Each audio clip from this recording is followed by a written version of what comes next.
안녕하세요. 저스티스입니다. 이번에 대통령께서 한 나토 방위산업 파트너십 2.0을 나토에 제안했습니다. 얼핏 보면 단순히 한국 무기를 더 많이 팔겠다는 이야기처럼 들릴 수도 있는데요. 하지만 이번 제안은 단순한 방산 협력을 넘어 한국의 국제적 위상을 한 단계 끌어올릴 수 있는 중요한 출발점입니다. 그 의미를 국제정세 측면에서 간략하게 분석해 보도록 하겠습니다. 먼저 명칭입니다. 한 나토 방위산업 파트너십 2.0에서 가장 중요한 부분은 2.0입니다. 기존의 협력이 1.0이었다면 앞으로는 한 단계 더 발전된 협력으로 가자는 의미입니다. 국제적으로도 기존 모델에서 한 단계 업그레이드된 협력을 설명할 때 2.0이라는 표현을 자주 사용합니다. 그동안 한국은 나토 회원국들에게 개별적으로 무기를 판매하는 수준의 협력을 해왔습니다. 이것이 1.0이지요. 하지만 앞으로는 방산 기술을 공동으로 연구하고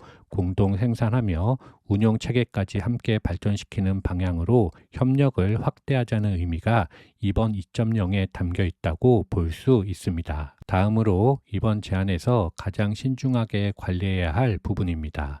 바로 러시아입니다. 현재 진행 중인 러우 전쟁은 본질적으로 러시아와 나토의 대결 성격도 함께 가지고 있습니다. 그런 상황에서 한국이 나토와 협력 단계를 높여간다면 러시아 입장에서는 한국이 나토 쪽으로 더욱 가까워지려는 의도로 받아들일 가능성이 있습니다. 그 반대급부로 러시아가 중국이나 북한과의 협력을 더욱 강화하려 할 가능성도 있지요. 국제 정치에서는 모든 선택에 대가가 따릅니다. 따라서 나토와의 협력이 깊어질수록 러시아와의 관계 역시 세심하게 관리할 필요가 있습니다. 두 번째는 한국의 궁극적인 목표입니다. 과연 이번 프로젝트는 단순한 방산 협력에서 끝나는 것일까요? 나토는 기본적으로 북대서양 국가들의 방위기구이기 때문에 지리적으로 한국이 정식 회원국이 되는 것은 어렵습니다. 하지만 이번 프로젝트가 성공적으로 추진되고 수년 혹은 수십 년 동안 양측의 신뢰가 축적되며 무기 운용 체계까지 긴밀하게 통합된다면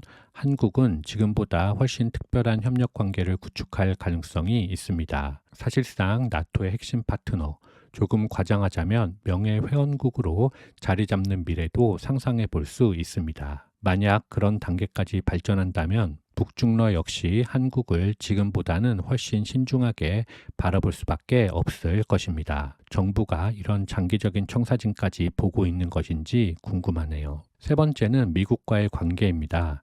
저는 이 부분이 프로젝트 자체만큼이나 중요하다고 봅니다. 현재 미국, 특히 트럼프 진영에서는 나토에 대해 예전보다 비판적인 시각이 존재합니다. 미국은 막대한 비용을 부담하고 있지만 나토 회원국들이 과거처럼 미국의 전략에 일사불란하게 움직이지 않는다는 불만을 꾸준히 제기하고 있습니다. 저는 한국 정부가 이번 제안을 준비하면서 미국과 얼마나 긴밀하게 교감했는지 궁금합니다. 만약 앞으로 미국과 나토의 관계가 이전보다 다소 느슨해진다면 그 빈 공간에서 한국 방산이 새로운 역할을 맡을 기회를 얻을 수도 있을 것입니다. 반대로 미국이 기존처럼 나토 내에서 절대적인 영향력을 유지한다면 미국 역시 자국 방산 기업의 이해관계를 우선 고려할 가능성이 높습니다. 그렇다면 이번 프로젝트가 기대만큼 빠르게 확대되기는 쉽지 않을 수도 있습니다. 이번 제안은 단순히 무기를 더 많이 팔기 위한 경제 프로젝트일까요? 저는 그것만은 아니라고 생각합니다. 가장 큰 의미는